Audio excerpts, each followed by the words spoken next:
My name is Quinlan. I'm a visual arts teacher at City Hearts, and today I'm going to be teaching you how to make a holiday card. Alright, so for this project we are going to need a pencil, ballpoint pen, a blue marker. I'm going with a thin line, but whatever you have on hand, a brush. Foam brush is not necessary. Again, this is just what I had. Going to need some scissors, tape, and 2 pieces of 8.5 by 11 paper. I'm going for mixed media paper or cardstock. Use whatever you have on hand. Something that's more sturdy would be helpful so that it doesn't warp. So first, I'm going to take one of my pieces of paper and I'm going to meet the ends to one another. Make sure that they are even. And when they are, I'm going to draw my finger here, run it up and down this crease. Make sure that it's super, super sharp. And I'm going to set that to the side. So we are going to start by drawing a rough rectangle in the center of our page. Once you have that rectangle, we are now going to lay down the groundwork for our snowman. So you're going to start by making a circle in the lower half of your rectangle. I tend to draw pretty sketchy, so I'm not going to be the most confident about my lines, but to each their own. Just making sure that we have a nice round circle. Take your time, okay? You're gonna draw 2 more circles stacked right on top of that. One thing to note is that you do wanna make sure that the circles are increasingly smaller as they go up and that they overlap a little bit right here. Just because that's what gives that a little bit of that realism, right? They're not gonna sit right on top of one another. It's gonna be kind of that overlap. I'm gonna go ahead and erase where they overlap, leaving the smaller circle to clearly sit on top. Next, we're gonna draw a horizon line. That is gonna hit just about the upper part of that second circle. Gonna make it straight as possible. Next, we're drawing our umbrella. So start with your pencil right next to the lower biggest circle, and you're gonna draw a slightly diagonal line upwards and stop a little bit, just about where the head ends. You're gonna make a parallel line and drag that all the way up. Now, about the length of a segment of your index finger up, we're gonna start a very shallow sort of semicircle, building out that umbrella, right? So it's gonna extend beyond our square. It might be easier for you to conceptualize it to keep it going off the edge. Just know that that is going to be cut off. Here, we're going to draw lines originating at the top of our semicircle out, right? Just kind of slight curve coming down.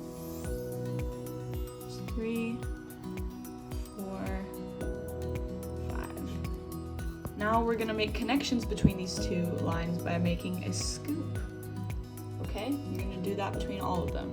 So since our snowman is sitting in sand, I want to have the bottom half, the lower corner of him kind of covered by the sand, sitting in it. Same thing with this umbrella here. And we're going to draw more sort of little tiny hills, right, to give the impression of the texture of sand.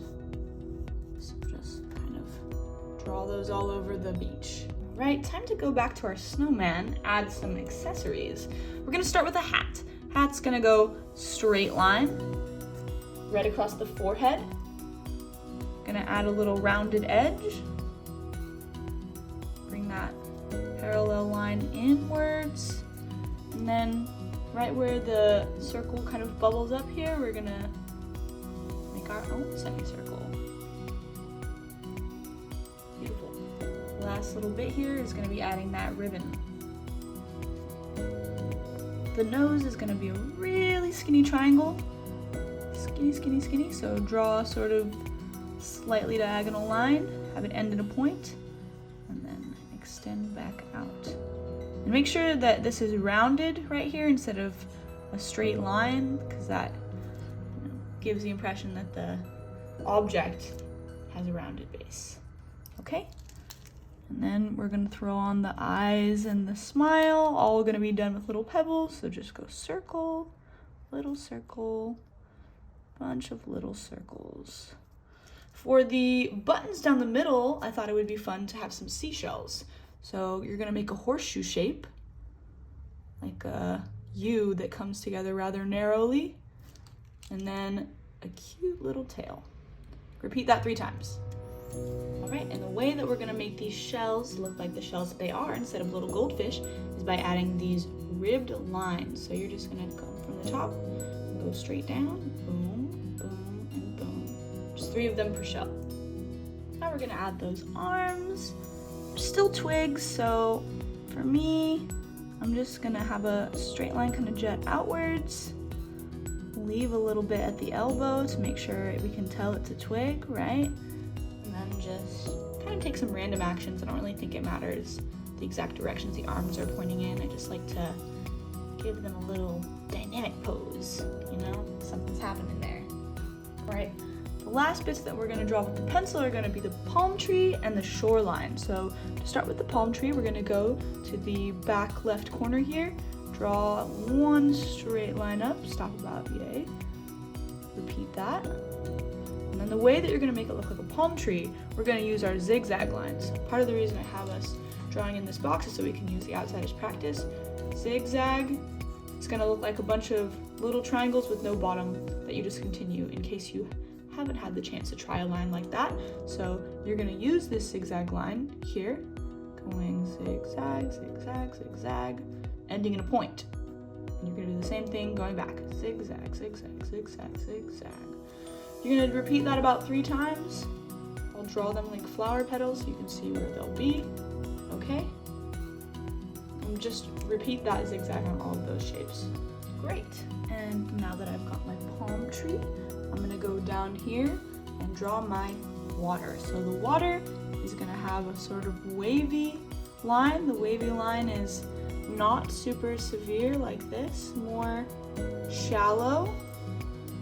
It's organic. It's not that important exactly what shape it takes, just that you have the general idea of it coming forward and receding back in that line. So I've got 1 layer. I'm gonna do 1 more. Get the impression that there's multiple layers of water coming. Okay, great. Okay, next thing we're gonna be going over everything with our ballpoint pen. All right, so now that I've drawn everything in the ballpoint pen, we're gonna do some of the fun stuff. We're gonna add some of those details. So, first place I wanna go, we're gonna be adding shading to that snowman. So, we're not gonna press hard down like we did with, like when we went over our outline, right? We're actually gonna use a very, very light hand, use the side of the ballpoint pen, and you're gonna be very sketchy. Just go right back and forth over the edge of that circle. See how it's starting to build up a light gray tone? It's gonna be a little bit darker where they meet, but you're gonna use a light hand so that you can create the illusion that the circles are actually spheres and that they keep going back.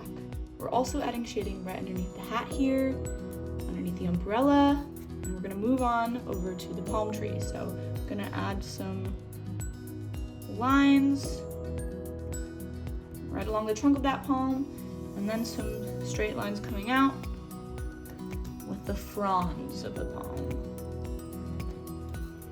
Other fun details to add are little drip marks on our snowman, just to give the impression that, you know, he's sweating it out in the sun. We got some clouds in the background. Up to you. I think these kind of things add some personality to your drawing though. Now we're moving on to our marker. So what I'm gonna do, I'm gonna start here at the shoreline. I'm gonna outline those pencil lines that I drew and just keep on making wavy, sort of repetitive lines to fill up this entire space. Now that we've got our shoreline all filled up with lines, we're actually gonna move over to the sky. So you're gonna go ahead and outline everything that is above the horizon line. It's a little bit painstaking, but definitely worth it. It makes our subject and the background items pop a lot more. All right, once we've finished that outlining, We're gonna go in between all those lines we made and make a bunch of short horizontal lines. Again, we're using a light hand. The intention is to fill up this space. The reason that we're doing this is because after we draw on our marker lines, we're actually gonna go over this with our brush and some water, and it's gonna give the impression that we painted this because the color is gonna bleed due to the water. So now that we've put down all of our marker, it's time to bring in our water. I'm using a mason jar just for ease, and our brush. So I'm dipping my brush in the water. I want to get it saturated, not totally soaking, especially if you don't have a super strong kind of paper. And then you're just going to take the edge and very gently brush it over the lines that you painted. You can already see that the color is spreading. All right.